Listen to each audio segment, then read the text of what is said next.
প্রচন্ড রকম কষ্ট পেলেও কারোর সাথে শেয়ার করে হালকা হতে যাবেন না। হালকা হয়ে গেলে তো দোহাতে আর চোখের পানি আসবে না। কষ্টগুলো যত্ন সহকারে জমিয়ে রাখুন, দুঃখগুলো ভারী করতে থাকুন।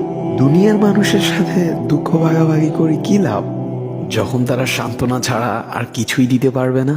বরং নিজেকে সবার সামনে স্ট্রং রাখুন যতটা পারা যায়। ঠিক তার বিপরীতে নিজেকে প্রচন্ড রকম ভেঙে চড়ে বিগলিত করে দিন রবের সামনে যতটা পারা যায়। হাজারো মানুষের ভিড়ে মঞ্জিল হারিয়ে ফেললে যেমন অসহায়ত্ব ফিল হয়, তার চেয়েও বেশি অসহায় হয়ে রবের কাছে সাহায্য প্রার্থনা করুন। দোয়া কবুল হলেও আলহামদুলিল্লাহ, আর অপেক্ষা দীর্ঘতর হলেও শুকর আলহামদুলিল্লাহ। যদি এই অপেক্ষার প্রহর গুনতে গুনতে রবের সান্নিধ্যে চলে যাওয়া যায়, তাহলে কে চাইবে এই মধুর নিয়ামত হতে বঞ্চিত হতে? রবের ভালোবাসার চেয়ে বড় চাওয়া আর কি হতে পারে? ইয়া রব, অপেক্ষা যদি দীর্ঘ থেকে দীর্ঘতরই হয়, তাহলে সবরের প্রশান্তিতে অন্তর সিক্ত করে দিন।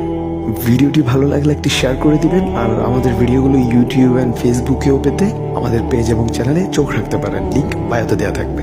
ওকে, আমাদের আবারও একতরফা কথা হবে নতুন কোনো ভিডিওতে। ভালো থাকবেন। আসসালামু আলাইকুম ওয়া রাহমাতুল্লাহ।